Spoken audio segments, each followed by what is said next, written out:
260 ml warm milk, 1 tablespoon raw sugar, pour it into the milk, 1.5 teaspoon dry instant yeast, mix it together with the milk. Okay.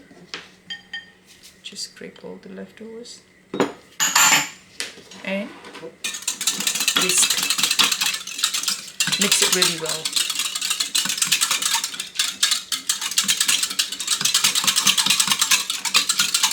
So what will happen is, after whisking, I'm going to set it aside for 10 minutes.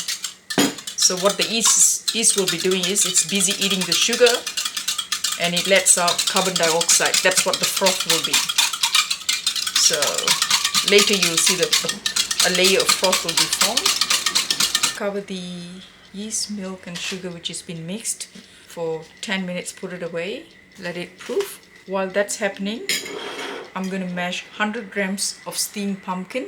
So excess liquid, just pour that off. Okay, and I'm going to add half a teaspoon of ginger powder into that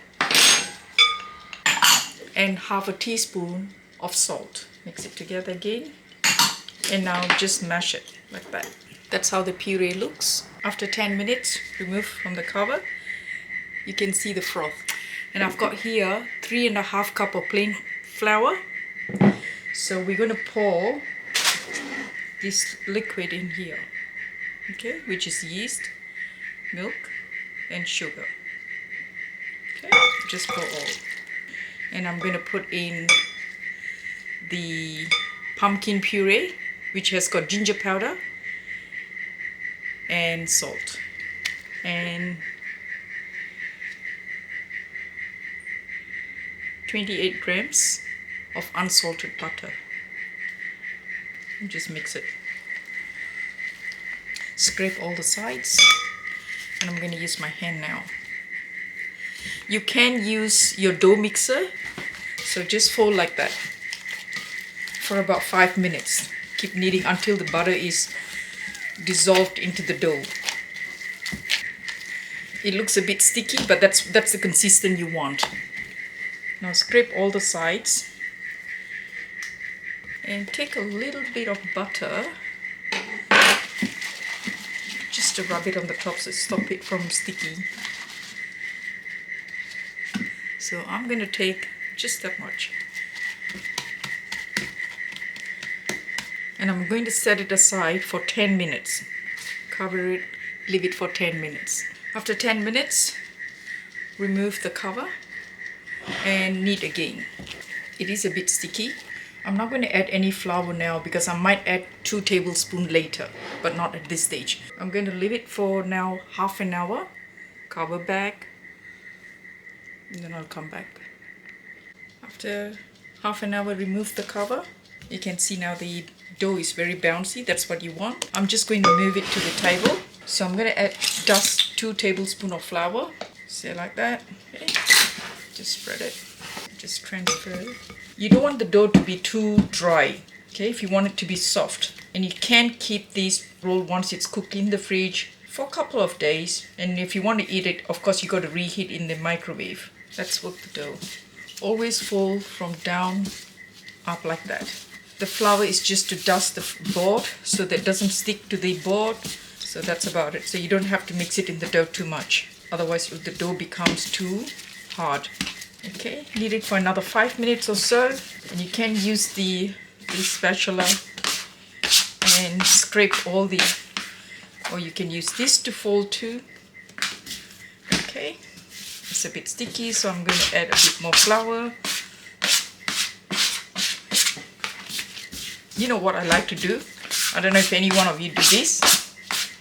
I feel like more air will be trapped and it becomes more bouncy if you just chuck it like that. That's what I do. Okay, now scrape gather all the dough together. Now let's dust more flour because it's sticky. Make it into a ball like that. Drop it like that. Just pat it a bit flat, and then let's divide it. It should be divided into 18 rolls, but if you want to make it bigger, 16 rolls, but if you're going to make it bigger rolls, well, you can make it 8, I guess. But I'm going to make smaller rolls, which is 16 rolls. And it's a good size for kids as well, because I think if you give them a big roll, they may not like it. And this is very simple, and you know there's not a lot of ingredients. Okay, so let's cut 1, 2, 6, 7. Here I've got 7, 1, 2, 3, 4, 5, 6, 7. Okay, we got to take some of the excess out. Roughly, it should be about 40 grams. I use this weighing scale. You can use the digital ones, but I like these. Okay, so that's got a bit extra here. So we take it off. Okay, that's got slightly extra. We gather that there. It's about 40 grams each. You start folding like that. It's about 40 grams, and one of it might be a little bit less. You can adjust that and place it there. And I'm going to show you, you line the baking tray with the baking paper. So what I do is I just fold it into 4 and cut the corner so it sits properly on a square tray. Okay,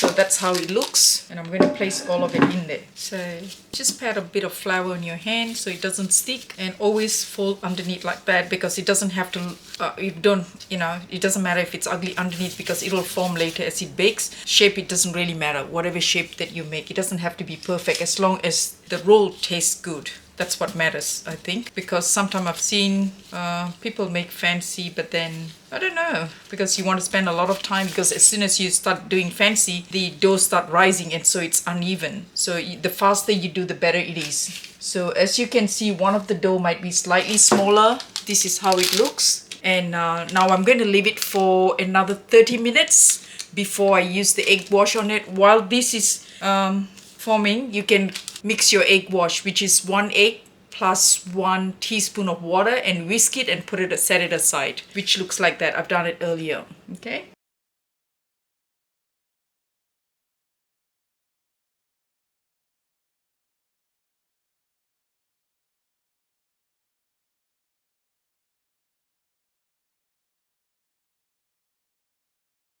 It is very hot. I'm going to pull out one and show you how it looks like the inside.